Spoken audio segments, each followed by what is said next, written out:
Hello everyone and welcome back to All the Things. I did it. I bought a new project car. Like the Z4, this is also a 2004 year model, so it's another 20-year-old BMW. Unlike the Z4, the engine light isn't burning, which is good. I'm afraid, however, that is where the good news ends, because pretty much every single other warning light that I can think of is illuminated in this car, starting with brake pads rear, and then we've got an airbag light, we've got a restraint systems faulty light, and we've got a active steering faulty warning as well. On top of that, the brake pads at the back, I've checked them, they are completely shot. The control arms in the front also need replacing, and it's a multi-link system. It's not as easy as replacing the swing arm like it was on the Z4. Shock absorbers front are completely shot. The roof lining in the roof is sagging. The car has some severe scratching that is going to make my life extremely difficult when it comes to the actual paint correction side. Another big thing, the tires are not even borderline, they're just straight up dangerous. The problem with that is that at the front it has 245 40 18 inches round flats, obviously. At the back it's got 275 35 18 inches, so it's a big tire on the back. They are crazy expensive. So with so many things wrong, I mean, it's obviously going to cost a lot of money to fix all that. So you may ask, why did I buy this car?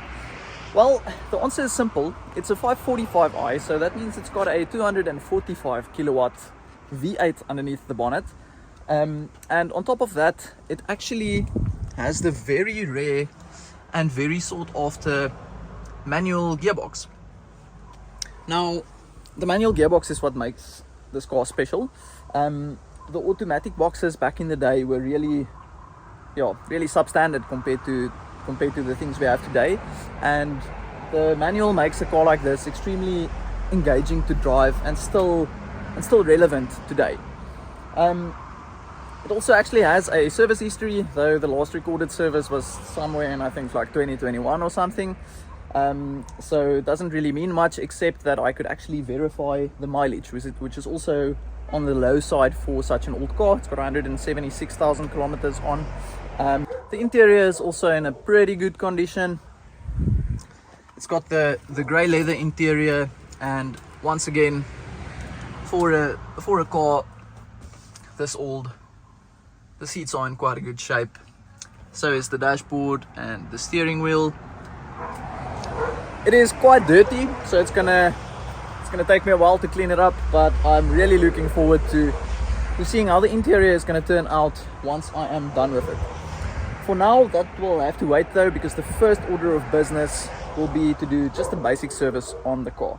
So that will be an oil change and spark plugs, just simply because I don't know when last this has been performed on the car, and I don't even want to drive the car if I'm not sure when the last service was done. So I'm gonna get the car up on jack stands, get in underneath there, drain the oil, put some quality full synthetic BMW spec oil in there, and and then we'll see how it runs. Car is finally up in the air. It's a bit of a mission with the trolley jack and the jack stands. One day when I'm big, I'll buy a car lift, and then all of this will go much quicker. But anyway, it is time to drain the oil. Okay, so there we go. There's the oil drain plug. The oil filter in this car also sits at the very bottom, so right over there. Unlike some of the other cars I've worked on where it's at the top and a bit easier, but sure, I have to jack up the car anyway to drain the oil, so that's no big deal. Let's do it.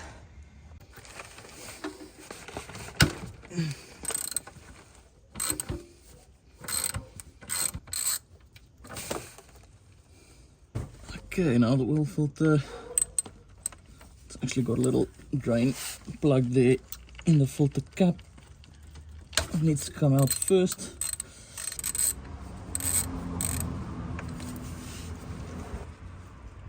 Okay, now I'm just gonna let that drain out for a few minutes.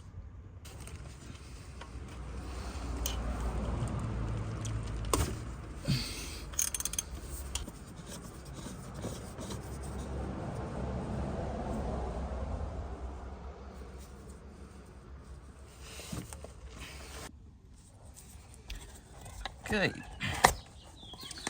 let's see if we've got another oil filter situation like the Z4.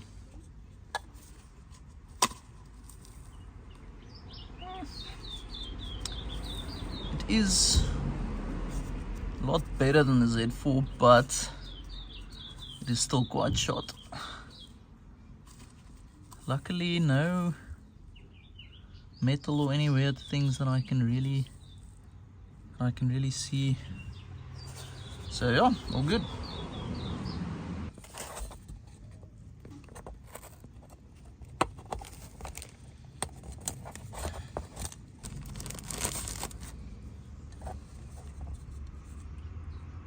With the new one.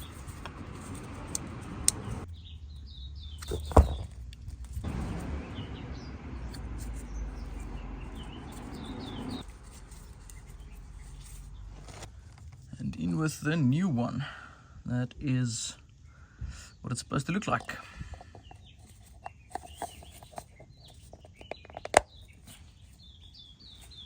Oh, it clicks in place beautifully.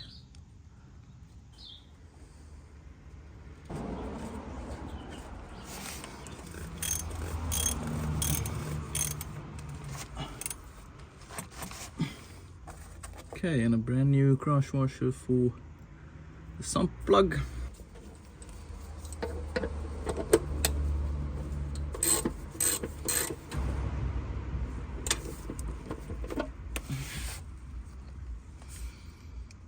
There we go. So for oil, we're going for Liqui-Moly 5W30. It's a very good quality, full synthetic engine oil. BMW LL04 approved, which is the preferred oil for this engine. So yeah, let's go ahead and top it up.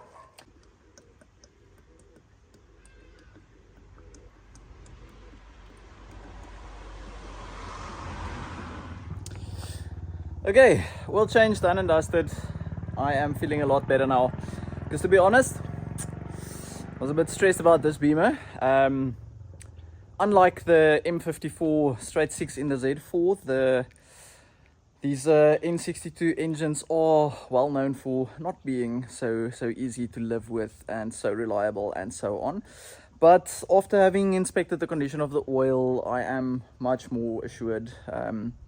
If you look into the oil cap, there isn't much varnish on that you can see on the inside of the engine, the timing chains and so on.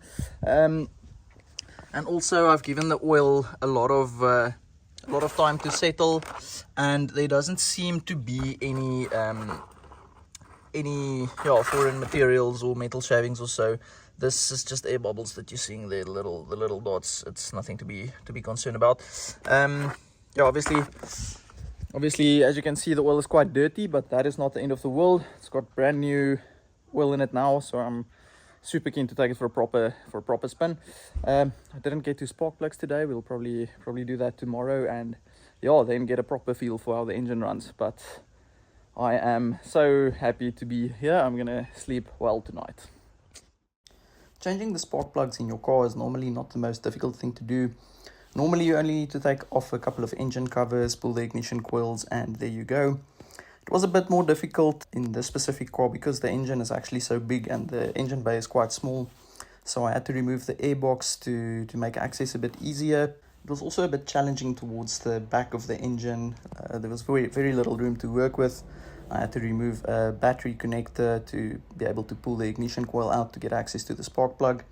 All things considered though, it went pretty smooth, and it was still not the most challenging job in the world, but definitely a bit more complicated than on something like a normal straight 6 BMW or anything with a smaller engine for that matter.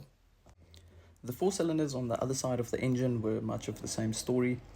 I had to move the power steering reservoir out of the way along with a little aircon pipe, but once you have access, doing the job itself really isn't that difficult. Afterwards, you just put the engine covers back on the exact way they came off, and there you go, minor service complete. Okay, time to fire it up. Let's see what this V8 sounds like.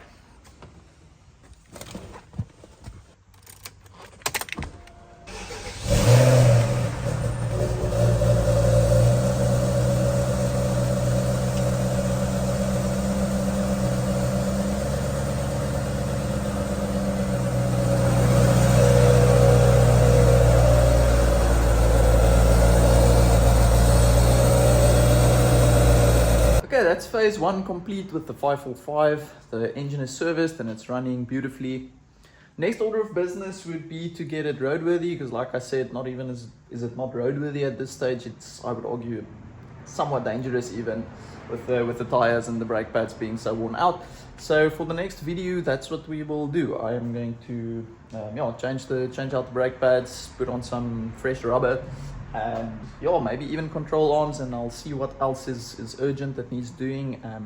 But for now, that's it. Thank you so much for watching, and I'll see you in the next one.